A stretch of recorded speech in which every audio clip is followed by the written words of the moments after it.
আকবরের মহব্বত অন্তরে ধারণ করে সিদ্দিক আকবরকে বেশি ভালোবাসে, তাদেরকে দেখে দেখে তুমি জান্নাতে যাওয়ার অনুমতি দিয়ে দিবে।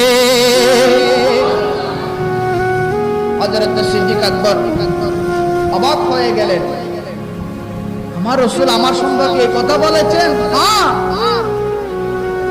এখান থেকে একটা পরিষ্কার মাসআলা বের হয়,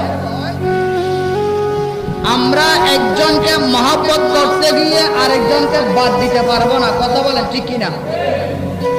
যেখানে মওলা আলীর ভালোবাসা থাকবে সেখানে সিদ্দিক আকবরের ভালোবাসা থাকবে, যেখানে সিদ্দিক আকবরের ভালোবাসা থাকবে সেখানে ফারুক আজমের ভালোবাসা থাকবে, যেখানে ফারুক আজমের ভালোবাসা থাকবে সেখানে ওসমান জুন্নুরাইনের ভালোবাসা থাকবে, যেখানে ওসমান জুন্নুরাইনের ভালোবাসা থাকবে ওটাই হচ্ছে আকিদা আহলুস সুন্নাহ ওয়াল জামাতের আকিদা।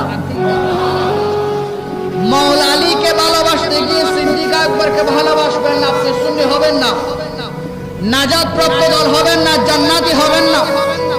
সিদ্দিক আকবরকে মহব্বত করতে গিয়ে ফারুক আজমকে ভালোবাসবেন না, আপনি জান্নাতি হবেন না। ফারুক আজমকে মহব্বত করতে গিয়ে ওসমান জুন্নুরাইনকে মহব্বত করবেন, আপনি জান্নাতি হবেন না। ওসমান জুন্নুরাইনকে মহব্বত করতে গিয়ে মাওলা আলীকে গালি দিবেন, মাওলা আলীকে মহব্বত করবেন, আপনি জান্নাতি হবেন না।